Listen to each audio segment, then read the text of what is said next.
Quel secret cache l'épisode 7 de House of Dragon saison 3? C'est la question à laquelle on va tenter de répondre aujourd'hui avec une analyse complète de cet épisode, mais aussi un listing de ses références à l'univers global du Trône de Fer, mais aussi ses différences avec Feu et Sang qui sont nombreuses, vous le verrez, et enfin, à la fin de la vidéo, je vous préviendrai, il y aura une séquence dédiée au lecteur, avec un petit peu de spoiler évidemment, sur la suite qui m'inspire évidemment cet épisode 7. Il y a beaucoup de choses à dire, alors c'est parti. J'ai envie de commencer cette analyse parce qu'il est sans doute la scène la plus satisfaisante de cette saison 3 de House of Dragon. Je veux bien sûr parler du grand retour de Feu du Soleil dans la forêt de Repos des Freux, au moment où Aegon a le plus besoin de lui. Je crois qu'il n'y a pas beaucoup de monde qui a été véritablement surpris par cette révélation, car la série avait mis beaucoup d'indices un peu partout sur le fait que Sunfire était toujours vivant. On peut en citer rapidement quelques-uns. Il n'y avait pas de sang autour de Sunfire dans la tapisserie du générique. Sunfire ne paraissait pas spécialement en voie de putréfaction et ses blessures apparentes n'étaient pas purulentes non plus.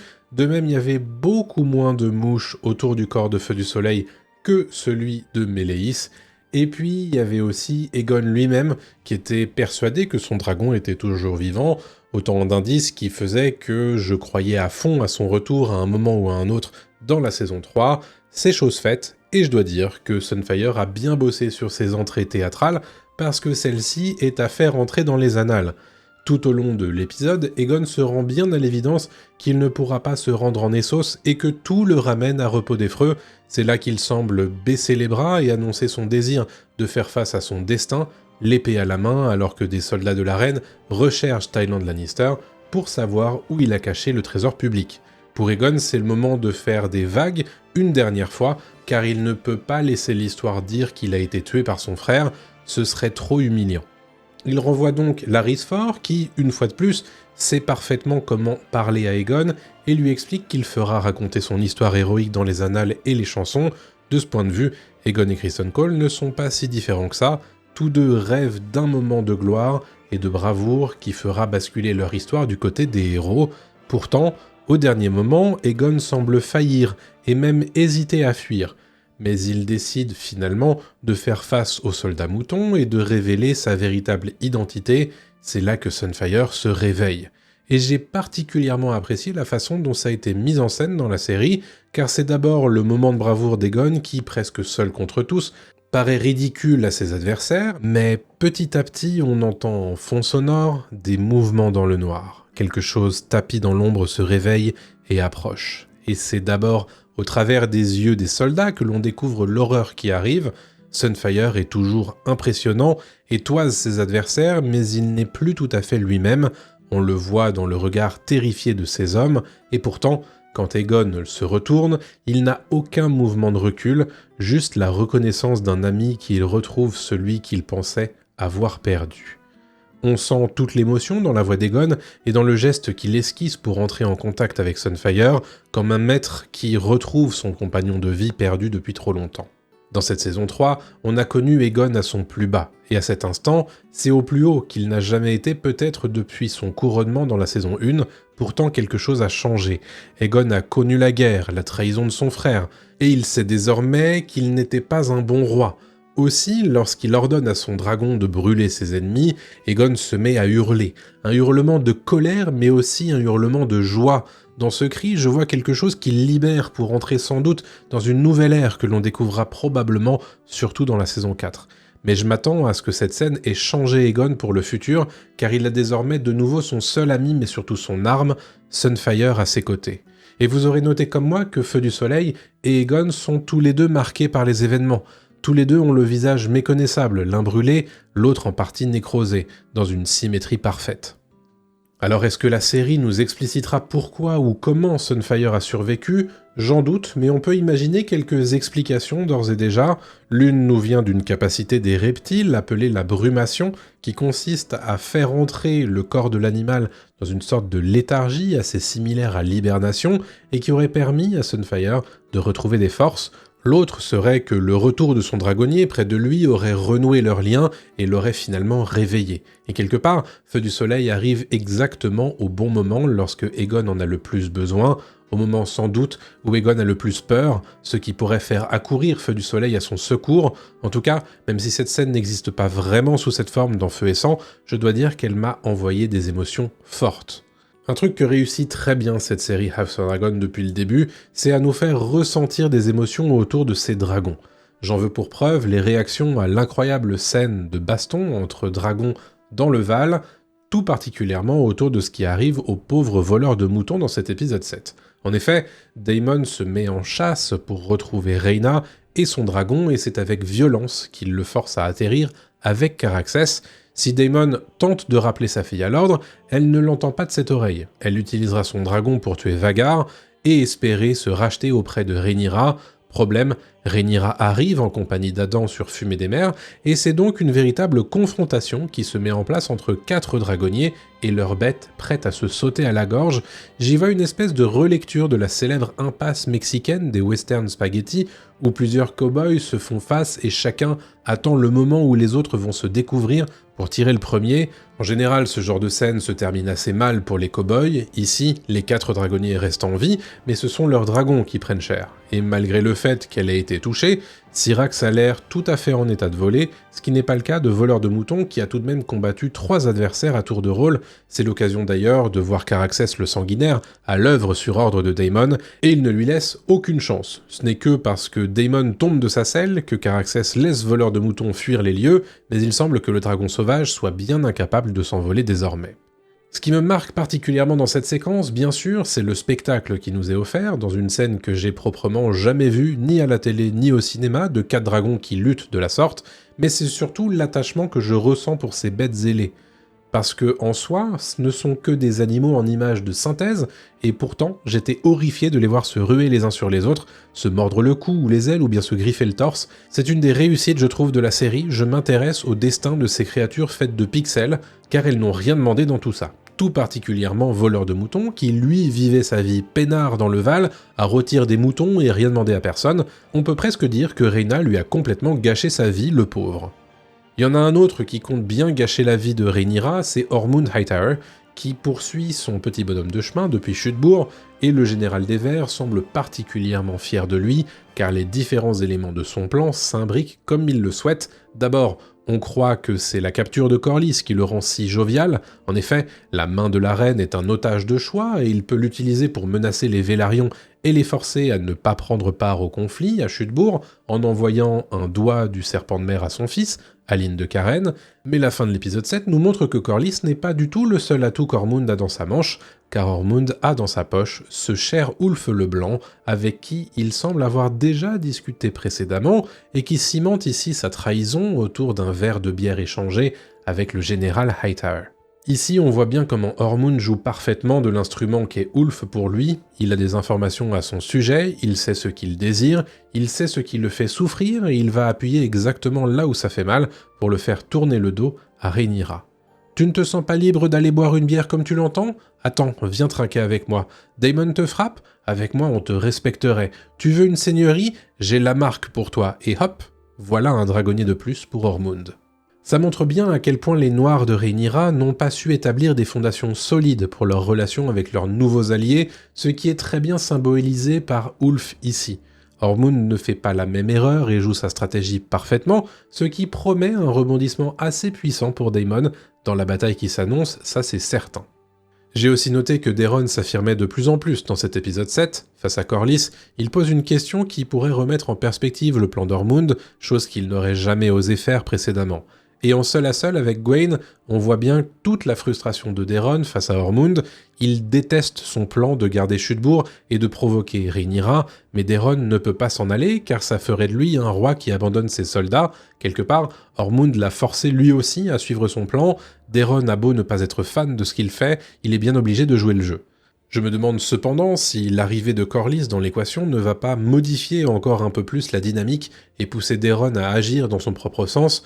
On verra dans l'épisode 8 bien sûr, mais j'aimerais bien voir Daeron s'affranchir du joug d'Ormund, je suis curieux de voir ce que ça pourrait donner. Il y a un autre prince qui a du mal à sortir du joug de quelqu'un, c'est Aemond qui, à Harrenhal, est tout simplement en train de perdre la tête face à Alice Rivers. Dans une scène particulièrement malaisante, on voit Aemond s'imaginer coucher avec sa mère, Alicent Hightower, alors que c'est avec Alice Rivers qu'il est au lit. Un nouveau parallèle évident avec Daemon durant la saison 2 qui rêvait de coucher avec sa mère. Ici, le malaise est encore plus poussé car on sait toute l'attirance qu'Aemond a pour sa mère comme on l'a vu dès l'épisode 1 de cette saison 3 et les nombreuses problématiques qui forment un bel Oedipe au personnage.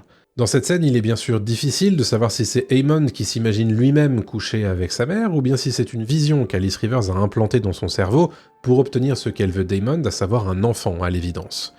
Et le pire, c'est que ça s'arrête pas là pour Aemond, car sa véritable mère va débarquer à Harrenhal et commencer à lui parler exactement comme Alice lui parlait durant leur petite sauterie hallucinée. On le voit, Aemond perd pied à Harrenhal, mais il maintient son étrange cap, qui est de vivre dans le château avec Alice Rivers. L'arrivée de sa mère lui fait s'imaginer un drôle de ménage à trois dans la forteresse maudite, chose qu'Alice Rivers n'a pas l'air d'apprécier beaucoup. Elle fait la remarque à Aemond d'ailleurs, les garçons Targaryens veulent tous la même chose, et ici je pense qu'elle fait référence au désir de coucher avec leur mère, comme on a pu le voir avec Daemon en saison 2. Toujours est-il que le plan d'Alicent de faire assassiner Aemond par Adrian Redford échoue lamentablement, comme on pouvait s'imaginer, et là où on aurait pu s'imaginer qu'elle abandonnerait, Alicent insiste et utilise ce que Sandor Clegane aurait appelé l'arme d'une femme, à savoir du poison, et pas n'importe quel poison, car vous aurez noté comme moi le gros plan sur ces fleurs qu'on avait déjà vu dans le Donjon Rouge dans cette saison 3, c'est Elaena qui les présentait à sa fille Jaehaera comme étant de la Nox Sombre, ou Nightshade en VO, qui est un poison que les maîtres cultivent notamment à Villevieille. Bien sûr, on se doute bien qu'Aemond va à nouveau être sauvé par Alice Rivers, ce qui va sans doute le précipiter un peu plus dans ses bras, mais ça montre bien à quel point Alicent est déterminée à répondre à tous les désirs de Rhaenyra pour obtenir sa libération à elle et celle d'Elaena. En parlant de répondre à tous les désirs de Rhaenyra pour obtenir quelque chose, parlons de Mysaria. Alors je sais qu'il est de bon ton de critiquer absolument tout ce que fait Mysaria dans cette série, parce qu'Internet lui voue une détestation sans borne, mais cet épisode 7 me semble être un grand moment pour le personnage, alors essayons de voir ce qui se passe. Un gros élément pour Mysaria dans cet épisode, c'est bien sûr la révélation que Voleur de Moutons est toujours vivant et a toujours un dragonnier, ce qui confirme à Rhaenyra que Daemon lui a menti. C'est évidemment du pain béni pour Mysaria, qui n'attend qu'une seule chose depuis le début de la saison, sortir Rhaenyra de l'influence de son mari, et elle semble avoir le champ libre grâce à ce dernier fait de jeu. Je pense cependant que Mysaria se voit un peu plus belle qu'elle ne l'est vraiment dans cette scène où elle visite le trône de fer avec Sylvie, une ex-collègue. Dans cette séquence, Mysaria veut se montrer comme l'oreille et la voix du petit peuple qu'elle pourrait représenter auprès de Rhaenyra qui n'a pas le cœur à l'écouter en ce moment, mais pour Sylvie, Mysaria est presque une traîtresse à ses origines et elle lui rappelle que sa condition restera toujours un obstacle pour les nobles qui l'entourent désormais, peu importe si elle porte de beaux habits à présent. D'ailleurs, le fait qu'en entendant ces vérités, Mysaria renvoie Sylvie à l'aide d'un garde indique que Sylvie a effectivement raison. Mysaria n'est plus tout à fait à même de vraiment représenter les opprimés, car elle n'en est plus vraiment une. Et il me semble que la scène qui suit entre Rhaenyra et Mysaria est tout à fait mise en lumière par cette interaction où Sylvie lui rappelle qu'elle sera toujours une putain aux yeux des nobles. Rhaenyra lui reproche d'avoir manigancé sa rupture avec Daemon, de l'avoir mal conseillé dans leur critique de son début de règne, et pourtant, Mysaria trouve réponse à tout. Je dirais même qu'elle réussit à faire tourner la perception de Rhaenyra en l'espace de quelques phrases d'une manière dont seul Daemon était capable précédemment, et ici je n'y vois pas un grand élan passionné de la part de Mysaria, ni de Rhaenyra d'ailleurs, je vois surtout que Mysaria lui donne exactement ce qu'elle veut, au moment où elle le veut. Depuis le début de la saison 3, Rhaenyra a besoin d'être confirmée, légitimée dans son statut de reine, et absolument personne ne lui accorde, et c'est sur cette corde que Mysaria joue. Elle en fait des caisses évidemment, mais ça marche car Rhaenyra est dans une situation désespérée et ne voit pas le bout de ses tourments. Alors je dis pas que la scène est subtile, bien sûr, me faites pas dire ce que j'ai pas dit, juste que Mysaria joue bien son jeu ici, et sort certainement grandi de cet épisode 7, alors que Rhaenyra bascule sans doute dans quelque chose de plus sombre qu'auparavant. C'est présent dans son interaction au début de l'épisode avec Elaena, qu'elle secoue comme Aemond l'avait fait à la fin de la saison 2 pour que Elaena lui obéisse. On voit bien que Rhaenyra a besoin qu'on lui dise que quelque chose va bien se passer pour elle, mais Elaena ne répond rien. Elaena, qui a d'ailleurs, avec l'épisode 7, un épisode particulièrement imposant, elle qui n'a que peu de scènes dans toute la série, on s'appuie ici sur le fait que Elaena est une rêveuse pour nous offrir des séquences hallucinantes mais particulièrement signifiantes. L'épisode s'ouvre sur Elaena dans la cour extérieure du Donjon Rouge. Elle y est seule, hormis une jument grise attelée à une calèche prête à partir. Lorsque les portes de la cour s'ouvrent, Elena est nimbée de la lumière du soleil, mais on ne voit pas ce qui s'offre à elle. J'imagine que c'est cependant un symbole d'une liberté retrouvée qui lui est promise si elle quitte enfin Port-Réal, symbolisé ici par le donjon rouge. Je reviendrai tout à l'heure sur la jument grise parce que c'est potentiellement très intéressant aussi. Dans la suite de l'épisode, on voit par ailleurs Elena rêver une succession de 3 visions qui semblent ici représenter 3 futurs possibles pour elle. Dans la première vision, on la voit donner naissance à un enfant qui lui est immédiatement retiré pour être donné à un garde royal qui s'en va avec lui. Là, c'est une référence évidente au fait que sa nouvelle grossesse menace le règne de Rhaenyra. Si elle devait donner naissance à un fils, son accouchement serait donc particulièrement observé et on n'hésiterait pas à lui retirer son enfant, voire à le tuer s'il s'agissait d'un fils. La deuxième vision est beaucoup plus impressionnante, on y voit Elena sur le dos de sa dragonne, son cheveu, ou Dreamfire en anglais, à fausse dragon, alors que des centaines de personnes se ruent à l'intérieur, potentiellement dans ce qui ressemble à une émeute. La jeune femme ordonne alors à sa dragonne de les incendier. Alors il y a plusieurs choses dans cette séquence. D'abord, notez le design de son cheveu que j'ai trouvé très frappant pour le coup. Il semble d'ailleurs avoir grandement changé depuis sa courte apparition dans la saison 1 où elle apparaissait comme étant grise et avec un design plutôt similaire à un drogon ou à un fumé des mers. J'imagine que la série a effectué un redesign de la dragonne pour bien la différencier des autres dragons de la série, et j'avoue être plutôt convaincu. Ensuite, dans l'épisode, Elena explique pourquoi elle ne chevauche plus sa dragonne. Elle raconte à Rhaenyra que les dragons altèrent leur dragonnier et que lorsqu'elle chevauche son cheveu, tout ça devient excessif. Elle ne précise pas quoi exactement devient excessif, mais je me suis mis à imaginer que si ça se trouve, les visions de Elena, qu'on appelle d'ailleurs les rêves dragons, lui viennent directement de son contact avec son cheveu. Une dragonne qui, comme par hasard, a le nom songe ou rêve dans son nom. Et si ça se trouve, lorsque Elena monte sur son cheveu, elle est assaillie de ce genre de vision, ce qui la rend peut-être folle. C'est évidemment une pure théorie de ma part, mais j'ai trouvé ça particulièrement cool. En tout cas, dans ces deux futurs potentiels, il y a 2 drames. D'un côté, un drame personnel, avec un accouchement qui finit mal, et de l'autre, un drame presque historique, avec une dragonnière qui s'attaque au peuple de Port-Réal. Et la succession de rêves se termine avec un 3e futur potentiel qui semble plus apaisé. On y trouve en effet Elena dans un champ avec les fameux poulets qu'elle voulait élever en début de saison 3, et surtout avec 2 adolescents aux cheveux blancs qui sont, on l'imagine, Jaehaera et son fils à naître dans le livre, le fameux Maelor, à moins que dans ce rêve, Jaehaerys n'ait jamais été tué dans la saison 2. Bref, la séquence, qui est éclairée de façon très éthérée, change totalement d'ambiance lorsqu'une éclipse a lieu, la nuit tombe et de la neige commence à tomber avant de tout recouvrir sur son passage. Bien sûr, là, il est difficile de ne pas reconnaître la symbolique de la longue nuit et de l'arrivée des marcheurs blancs avec l'hiver qui vient. Je voulais cependant ajouter quelque chose, car dans cette séquence, on retrouve aussi la jument grise qu'on voyait au tout début de l'épisode. Il se trouve que dans le folklore celte, et particulièrement gallois, on évoque la Mary Lloyd, ou la Grey Mare en anglais, une jument grise qui, comme les animaux pâles dans la mythologie britannique, serait capable de voyager dans l'au-delà. Je ne sais pas si les scénaristes en ont conscience, mais bon, Elena parle spécifiquement d'une jument grise, ou Grey Mare justement, donc si ça se trouve, toutes ces visions viennent plutôt annoncer une tragédie pour Elena, ce qui ne serait pas tout à fait surprenant, étant donné leur contenu, comme je viens de le dire. Bref, je trouve que ces visions sont très libres à interprétation, donc donnez-moi les vôtres dans les commentaires, ça me fera très plaisir de les lire.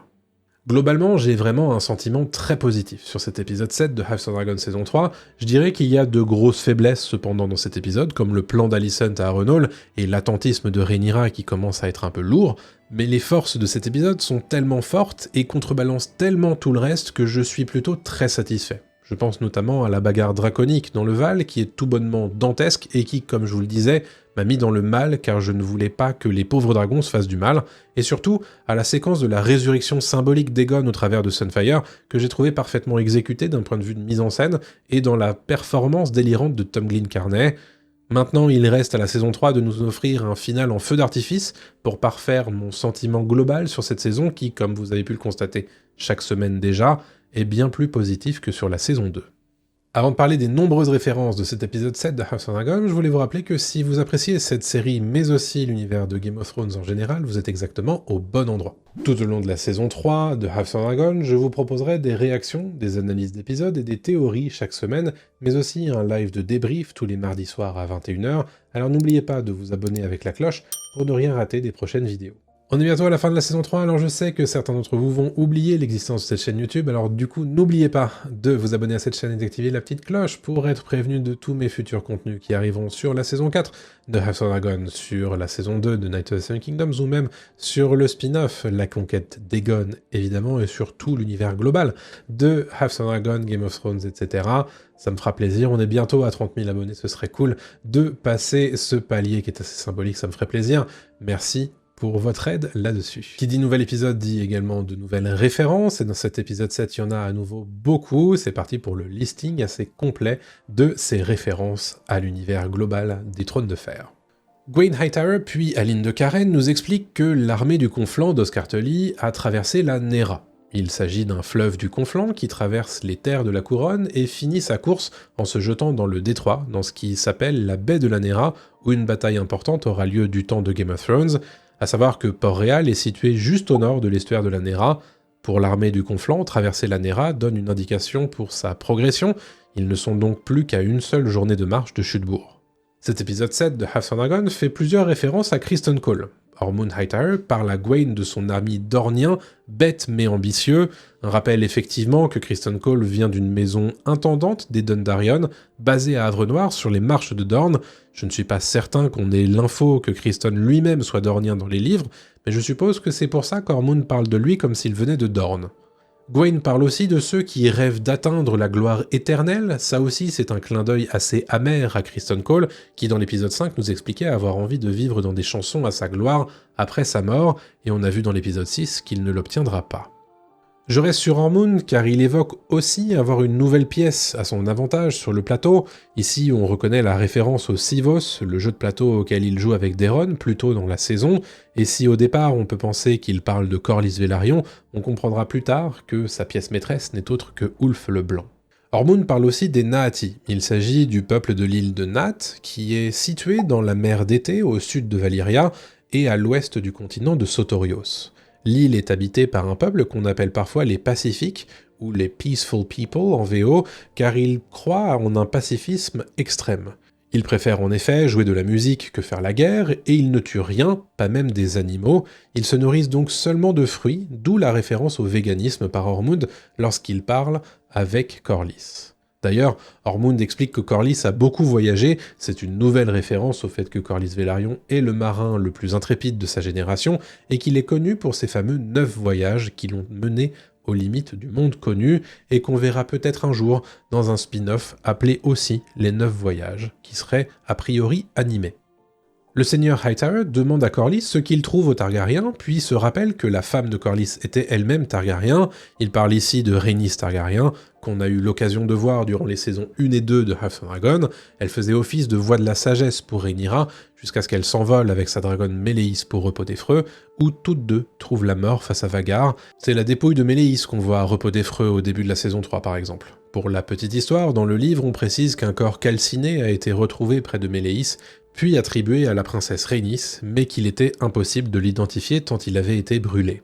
Face à Ulf, Ormond lui promet une bien meilleure seigneurie que celle de Mielbois ou Honeyholt en anglais. On a déjà entendu parler de Mielbois cette saison, puisque c'est le siège de la maison des Essaims, ou Beesbury en VO, que Lost Hightower a vaincu durant sa traversée du Bief jusqu'à Chudebourg. Ormond promet à Ulf qu'il sera seigneur des marais à la Marque, l'île de la Marque, ou Driftmark en anglais, est le fief de Corlys Velaryon, situé juste au sud-ouest de Père-Dragon. Cette même île a été grandement attaquée par la Triarchie pendant la bataille du Gosier, et on a vu son château de Marée Haute en flammes. Il doit donc être partiellement en ruine, si ce n'est totalement en ruine, mais ça, Ulf n'a pas l'air de trop s'en inquiéter. Quant au titre de Seigneur des Marais, c'est un titre revendiqué par la maison Velaryon, car il représente bien leur puissance navale, si bien qu'il y a eu tellement de seigneurs Velaryon qui ont été maîtres des navires, au conseil restreint à Port-Réal, que le titre pouvait presque être considéré comme héréditaire. On voit beaucoup d'armoiries et de soldats dans cet épisode 7, à commencer par les blasons arborés dans l'armée du Conflant. On voit la truite Tully bien sûr, mais aussi le blason Blackwood, reconnaissable à son baral blanc entouré de corneilles noires. Il y a bien sûr le loup gris des Stark, l'aigle blanc des Mallister, le cheval cabré des Bracken, et enfin, le blason écartelé des Vance de Bel Accueil. On note également la présence de nombreux soldats au pourpoint annelé bleu autour d'Ormund, ce sont des soldats de la maison Roxton, dont on connaît Jon Roxton le Hardy, qui est le bras droit d'Ormund dans sa campagne contre Rhaenyra. Dans la forêt de Repos des Freux, alors qu'Aegon hésite à s'enfuir ou à rester, on peut voir le blason de la maison Staunton sur son bouclier. C'est la maison qui siège normalement à Repos des Freux et dont certains soldats avaient capturé Aegon au début de la saison. On découvre aussi le saumon rouge sur fond blanc liseré d'or, symbole de la maison Mouton, lorsque le seigneur veut saisir Aegon. Les moutons sont basés à Viergetan ou Maidenpool, une ville portuaire du Conflent à l'embouchure du Trident. C'est d'ailleurs depuis Viergetan que Larys pensait pouvoir prendre un navire en direction de Braavos, un voyage assez direct comparé à celui que recommande Thaïlande vers Castral Rock, qui nécessiterait de faire tout le tour de Westeros par le sud. L'épisode 7 de House of Dragon saison 3 nous permet de retourner aux Airiers, le château de la maison Arryn, suzeraine du Val. On y retrouve Jane Arryn, l'actuelle dame du Val, qui se trouve être en compagnie d'une jeune femme assise avec elle sur son trône en bois de Barral. C'est une référence au fait que dans le livre Feu et Sang, on explique que Jane Arryn aurait préféré la compagnie des femmes. Jane Arryn explique que son peuple commence à parler de Rhaena comme d'une jeune femme sauvage qui vit entre orties et moutons. La mention des orties, ou nettles en VO, est tout sauf fortuite à mon avis, puisque les orties donnent leur nom à un personnage qui n'a jamais été adapté dans House of Dragon, la fameuse Ortie, ou Nettles donc, qui est la cavalière de voleurs de moutons dans Feu et Sang, et que les scénaristes de la série ont décidé de fusionner avec Rhaena Targaryen. Je pense qu'il s'agit évidemment d'un clin d'œil au lecteur ici. Jane Arryn explique que Rhaena poursuit Vhagar, qui aurait été vue près de Beaumarchais, ou Fairmarket en VO. C'est une ville qui est bâtie sur la Bleufurque, un des 3 affluents du Trident. Les 2 autres sont la Rufurque et la Verfurque. Au conseil, le grand maître Orwyle explique que les gardiens ont vu Daemon s'envoler. Il fait référence ici aux gardiens des dragons, l'ordre qui s'occupe des dragons Targaryens qu'on a déjà vu à plusieurs reprises dans la série avec leurs grands bâtons qui sont censés tenir en respect les dragons. Ici on imagine que ce sont les gardiens situés à Fosse Dragon qui ont vu Daemon partir vers le Val et ont ensuite prévenu le grand maître. Lors de sa confrontation avec Rhaena, Daemon explique qu'il n'avait pas non plus de dragon quand il était plus jeune, tout comme sa fille. Dans les livres, on ne sait pas quand Daemon a revendiqué son dragon Caraxès. Ce qu'on sait cependant, c'est que son œuf n'a pas été déposé dans le berceau de Daemon et ne s'est donc pas lié à lui de cette façon, puisque Caraxès était né avant. Caraxès était précédemment en effet le dragon du prince Aemon Targaryen, le deuxième fils de Jaehaerys Ier et le père de Rhaenys Targaryen, la reine qui ne le fut jamais, et donc l'oncle de Daemon. L'histoire ne dit pas comment Daemon a revendiqué son dragon, mais il est donc plutôt logique qu'il ne possédait pas de dragon durant l'enfance. Je rajoute cette petite anecdote parce que je la trouve cool. Sachez que la mère de Daemon, Alyssa Targaryen, l'a emmené voler sur sa dragonne Meleys à peine 2 semaines après sa naissance. Daemon a donc volé dès son plus jeune âge sur des dragons. A noter qu'elle avait aussi fait ça avec Viserys, son premier fils, qui n'était alors âgé que de 9 jours. Daemon annonce à Rhaena que lui aussi a été seul comme elle dans sa jeunesse. Il fait référence à la tristesse de son frère Viserys au moment de la mort de leur mère Alyssa Targaryen. La princesse fille de Jaehaerys et sœur de son mari Baelon meurt en effet en 84 après conquête, en donnant naissance à son 3e fils, nommé Aegon. Le jeune Aegon meurt peu après d'ailleurs, et effectivement, Daemon n'avait que 3 ans, car il est lui-même né en 81 après conquête. On retrouve à nouveau Sylvie dans cet épisode 7, alors que Mysaria veut lui parler. Sylvie est une prostituée qui travaille à Port-Réal et qu'on avait déjà vu dans la saison 1 et dans la saison 2, particulièrement au moment où Aemon se livre à elle au sujet de Lucerys et d'Aegon son frère. Sylvie attisait le mécontentement des clients d'une taverne en présence d'Ulf, ce qui permettait de faire miroiter un retour de l'héritier légitime, à savoir Rhaenyra. Or maintenant que Rhaenyra est au pouvoir, elle semble se détourner du petit peuple, chose que regrettent à la fois Mysaria et Sylvie. Mais ça ne veut pas dire que les 2 femmes sont sur la même longueur d'onde. En effet, Sylvie voit bien que Mysaria a changé et essaie de lui faire comprendre qu'elle oublie d'où elle vient. Sylvie explique à Mysaria que pour les nobles, une putain reste une putain, et elle en avait déjà eu la preuve dans les épisodes précédents. Rappelez-vous, quand Torren Manderly présente à Sabitha Frey les différents membres du conseil restreint, il présente Mysaria comme le ver blanc, et Sabitha Frey comprend tout de suite qui elle est en parlant d'une putain, voilà qui donne raison à Sylvie sur ce coup. Alors qu'ils sont sur la route, Larys Fort fait référence au vin sucré de Volantis, c'est une des 9 cités libres situées en Essos, elle est basée à l'embouchure de la Rhoyne, sur la mer d'été. On considère d'ailleurs Volantis comme une des cités-états les plus riches et les plus puissantes du moment.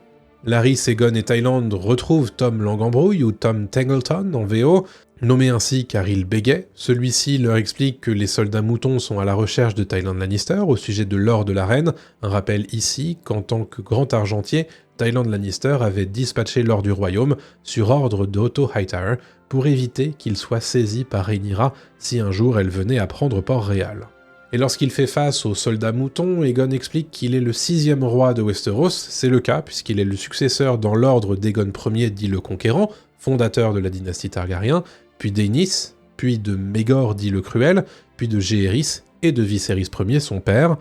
Aegon II annonce avoir reçu l'onction par le Grand Septon, vous savez, c'est exactement cette onction religieuse que Rhaenyra espérait obtenir à son arrivée à Port-Réal, mais que le Grand Septon lui a refusé.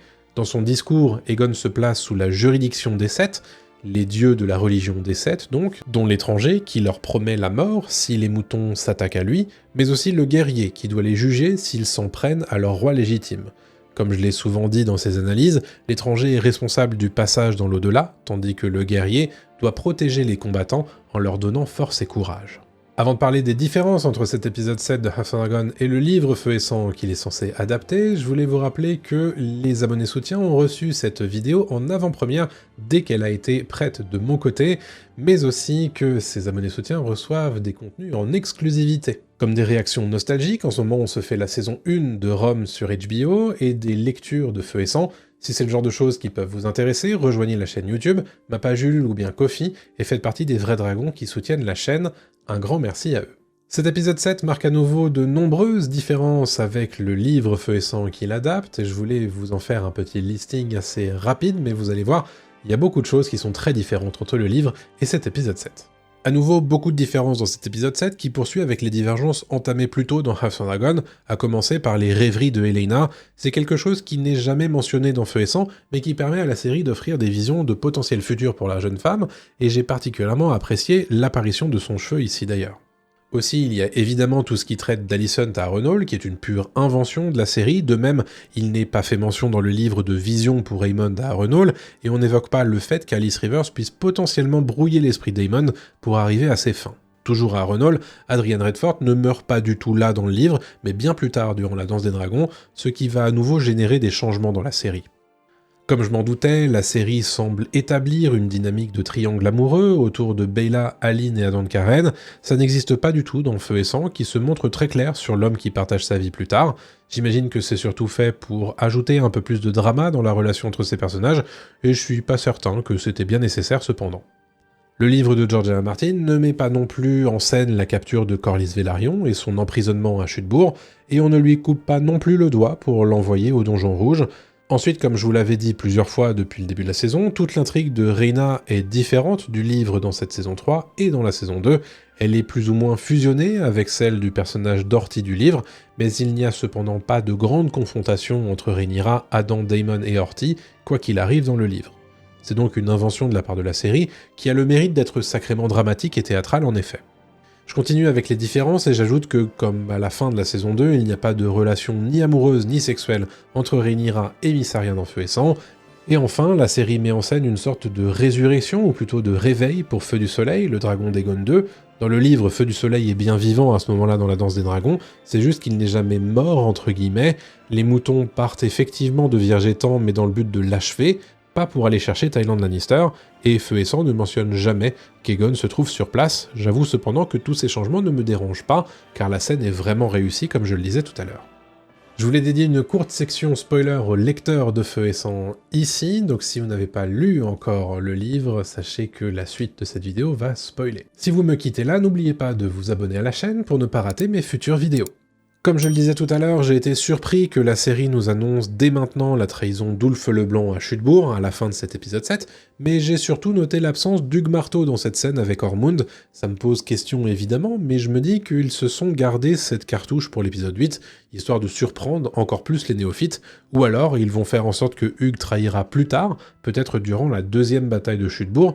J'avoue que tout est possible maintenant avec House of Dragon, donc j'ai pas encore de certitude là-dessus. Cependant, le fait qu'ils aient pris du temps pour mettre en place Kat à Chute-Bourg m'indique qu'ils vont le faire. À mon avis, la trahison d'Hugh aura lieu au moment où Daemon décidera de brûler la ville, ce qui en soi a plutôt du sens. Hugh ne peut pas le laisser faire ça, et contrairement à Ulf, il n'a pas envie d'être seigneur ni de raison supplémentaire de vouloir trahir, comme le fait d'avoir été battu par un Targaryen par exemple. J'ai cependant assez hâte de voir comment ils vont gérer son retournement de veste, et d'ailleurs si potentiellement la première et la deuxième bataille de Chute-Bourg vont être fusionnées dans l'épisode 8 de la saison 3. Je voulais aussi revenir sur Helaena dans cette section spoiler. Il me semble ici que la série joue à nouveau avec des effets d'annonce sur les futurs potentiels qui s'offrent à elle, ou plutôt qui s'offrent à la série. Je pense particulièrement à l'accouchement de celui qui est sans doute Maelor Targaryen, et on voit bien qu'il lui est arraché dès la naissance. Je ne suis pas certain qu'on ira jusque-là, car Helaena va certainement mourir avant. En revanche, la séquence où Helaena monte son cheveu et fait face à une foule qui semble en pleine émeute m'a beaucoup fait penser à la scène de la prise de Fausse Dragon par les émeutiers dans Feu et Sang. Dans le livre, on sait que Helaena n'est pas présente, mais son cheveu y a un rôle important, car c'est la dragonne la plus imposante durant la séquence, et elle finira tuée dans l'effondrement du bâtiment. Je ne pense pas que dans la version de la série, Helaena sera présente, car je pense toujours qu'elle va se suicider bientôt, mais j'aime bien le fait que la série fasse cette annonce du destin qui attend Fausse Dragon et son cheveu. Enfin, tout ce qui a trait à Mysaria dans cet épisode 7 me semble être des éléments de mise en place d'une future trahison du Ver Blanc envers Rhaenyra, le fait qu'elle tente de se mettre en avant comme sa conseillère principale face à Sylvie m'indique que Mysaria veut sans doute court-circuiter Rhaenyra sur son rapport avec le petit peuple. Pour autant, Sylvie n'est pas dupe et je me demande si son rôle ne va pas être de déstabiliser encore un peu plus les rues après sa rencontre avec Mysaria. De plus, la scène entre Mysaria et Rhaenyra m'a surtout paru appuyée sur la faiblesse de la reine qui veut absolument qu'on lui dise qu'elle est digne, et c'est exactement ce que Mysaria fait, ce qui m'a semblé assez manipulateur de sa part. Je pense que c'est un point de bascule dans la grande histoire de Mysaria durant la Danse des Dragons. Je la vois bien n'en faire qu'à sa tête à partir de là, quitte à complètement abandonner Rhaenyra par la suite. En tout cas, je sens bien qu'elle va en ressortir grandie dans son influence sur la reine par rapport à celle de Daemon, ce qui va forcément poser problème par la suite. Avant de nous quitter, dites-moi dans les commentaires quelle est la scène que vous avez préférée dans cet épisode 7, dites-moi évidemment, ça me fera super plaisir. Est-ce qu'il y a des choses que j'ai ratées dans mon analyse? Dites-moi tout évidemment, quelles sont vos analyses à vous sur cet épisode 7, qui est quand même très riche, mine de rien, ça me fera très plaisir de les lire. On se donne rendez-vous très prochainement pour une nouvelle vidéo dans l'univers du Trône de Fer, évidemment, et très vite pour le live débrief de l'épisode 7, et la semaine prochaine, bien sûr, pour la réaction, l'analyse, et le live débrief, et du coup malheureusement pas de théorie sur le trailer d'épisode 9, puisqu'il n'y en a pas. Bref, je vous laisse avec cette vidéo pour poursuivre votre visionnage en ma compagnie, à très bientôt tout le monde, salut à tous.